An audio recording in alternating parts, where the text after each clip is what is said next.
Trademart for the Dixie National Sale of Junior Champions. As we rock into the third hour of middays, we've got the Secretary of the Agriculture and Commerce, the Commissioner, pardon me. Thank you. I just promoted you. No problem. But USDA's got a secretary. That's right. That's right.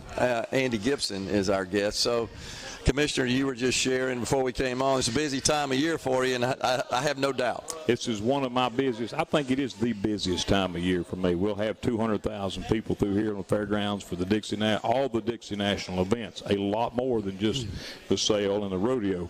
It's basically become a 2-month event down here, so it keeps us hopping in January and February. What a great draw for the state of Mississippi. It's a huge economic development impact. I mean, you're probably well over $20 million economic impact just having this event in Mississippi. And it could be anywhere, but it is the largest rodeo east of the Mississippi River and a livestock show, and it's in Mississippi, and we're very proud of that. No doubt, and we should also be proud, thanks to a great extent to your efforts, sir, and your office, of the great complex that we have here now with the Trademart, the Coliseum, the renovated Coliseum, this beautiful Trademart, and, of course, our equestrian center. We're very thankful for it. We appreciate the legislature's support. This was a desperate need. Former Commissioner Cindy Hyde-Smith saw the need for the Trademart, and we were able to get it built, and then the legislature funded the Coliseum improvements. The only thing we really lack now is a modern livestock and horse facility of the size that we need to keep having these kind of shows. We're operating out of barns that were built in 1953. They're 70 years old this year, and it's time for an upgrade. So yeah. we're talking to the legislature about that need, and we're hopeful. I mean, at the end of the day, it's about youth development, but it's also economic development. Sure. And we do it all right here at the fairgrounds. Yeah. Well, of course, again, the exposure that the state of Mississippi gets when people come through here, and we want them to see our best. And, I would agree that those facilities, those structures look like they're in They've seen better days. Yeah, I mean, Cy Corley was the commissioner when they built them in '53, and there's only so much you can do, and it would cost a whole lot more to try to rehab them than to build some new ones. So, that's the kind of thing I'm thinking about the next 70 years. That's what we have to do. Look, I just signed a contract to keep the Dixie National in Mississippi for the next 3 or 4 years. So we have to keep on top of these things for facilities-wise, so we have the ability to have these kind of national shows. It's really a global show.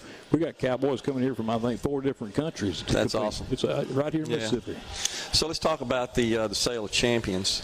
It's so, I think, just refreshing, rewarding, other words you could use to describe it, to see these youngsters get involved. It is. And my remarks just now to this packed standing room only crowd, these are families, these are buyers, these are supporters and donors, business people. These are the leaders of Mississippi. And I told them, everybody knows our greatest problem in Mississippi is brain drain. It's the young people going to other states. This is the solution, and it is a growing program. These kids are rooted and planted here. They're growing up here. They're learning to go to school. And they're also working, raising these animals and showing them and demonstrating character and the tenacity to keep on going no matter what, COVID or whatever else. The farms have got to keep going. The kids have got to keep raising that livestock, and they have proven it. And so today we get to reward them at the Sale of Champions for raising the best of the best. And I told them, this is the solution for brain drain, keeping these young people involved. We've actually expanded our shows to now include rabbit shows and chicken shows because you have a lot of suburban kids that don't live on the farm, but they still want to have 4-H, FFA involvement. And so we have more people participating in these shows statewide today than we've ever had. Yeah, and it's so important, I think, to teach and pass down the values of responsibility and honoring commitments and working as a team and working hard and understanding that you get rewarded when that happens in a merit-based society. And I think we're seeing so many threats to that concept. You're right. One of the young people who spoke, we had 2 scholarship recipients speak. The young lady who spoke said that her greatest lesson through all this was not just the successes but the failures. Sure. That there were some difficulties and some animals that didn't quite make the cut, but learning to handle that and yet to keep going. So you've got to persevere through the failures and the challenges, and that's what these youth are learning, and we are so thankful. They're our greatest asset in Mississippi, the 4-H and the FFA youth, And they're from every county, all 82 counties, from DeSoto County to the Gulf Coast, Rankin County, and all in between, right here at the State Fairgrounds for the Sale of Champions. And you know, as you're very familiar with, sir, that farming and the agriculture industry in general has become very sophisticated. Highly technical. It's not grabbing a hoe and scratching in the dirt anymore. It's getting a computer program or an app, and you're testing how much fertilizer to apply to this square foot of ground. That's how precision agriculture has become, and these young people are the ones who know how to do it. Yeah. And now, us older folks, we can learn how, but it's a whole lot more of a lift for me to learn how to run those programs. And modern-day knuckle booms, timber harvesting. They're actually harvesting timber in Mississippi now, cutting logs to specifications in the woods based on the orders of buyers across the other side of the world. Unbelievable. And then load them on a truck to ship them over there. We are the cutting edge of technology in agriculture. We have fewer farmers than ever, but it's still the biggest industry, and it's still the biggest employer in our state. But I think the fact that we have fewer farmers, but we're still producing more, is a testament to the productivity improvements and the gains we've had as a result of all this innovation. Technology. We've had 3 years back-to-back record production in Mississippi, even during the pandemic. When I first took office, I think agriculture farm gate value was about $6.7 billion. Today it's $9.7 billion. It has grown every year because of that very thing. The new technology, the perseverance, the taking the lumps but keeping on. And our farmers will be commended for producing really the backbone of our state economy, agriculture. Something that certainly concerning to me, and I think many Americans, and I suspect you as well, is some of the actions and the goals and the agenda of our federal government, which seems to just want to invade our farming industry and insert itself in the middle of that in a way that I don't think is going to benefit the citizens.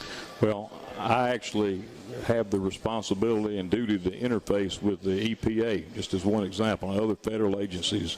And I'm telling you, I have seen it firsthand. There are bureaucrats in Washington, D.C. who want to do what Europe has done and make it practically illegal to farm. I mean, the European Union has adopted regulations that have cut off their ability to produce their own food. Unbelievable. That's the dumbest thing I've ever heard of. And now they're trying to buy food from us and other parts of the world, and their farmers have nothing to do anymore because they can't produce based on the regulations. Let me tell you something, Gerard. You know it too. There are people with that mindset who are in control in Washington, D.C. right now. No doubt. That's frightening to me. And, Netherlands is an example. A prime example. Unbelievable. Unbelievable. New Zealand. Yep. Crazy things they're doing. It's like, I don't know where they think we get the food we eat to live. Yeah. So what good is it to protect the planet if the humans can't survive? Die. That's right. Not only humans, but the rest of the world needs food. Animals, wildlife, all of that. You cut off agriculture, you end all of that. Right.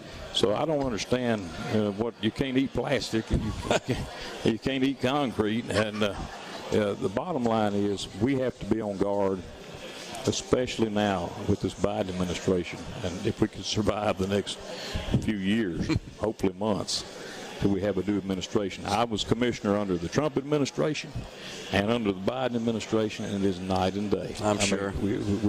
They put so many regulations in place. There's one right now to ban rat poison. Rat poison by homeowners to make it illegal for a homeowner or a farmer to buy rat poison because somehow the rat will eat it and go out in the woods and the eagle or something will eat it and die. That is actually happening in America right now. Well, they ought to be worried about the windmills that are killing eagles. Yeah. And the that are out on the shores up in the Northeast that are interfering with the fishing industry. Yeah. I talked to them the other day. I said, I'm going to be filing comments with y'all. We're declaring war on rats in Mississippi. We're not going to take this lying down. Man. But the rodent population is something that we have to. I never thought we'd be talking to the EPA about, but it looks like we're going to have to because, you just have people who they've not lived in the real world.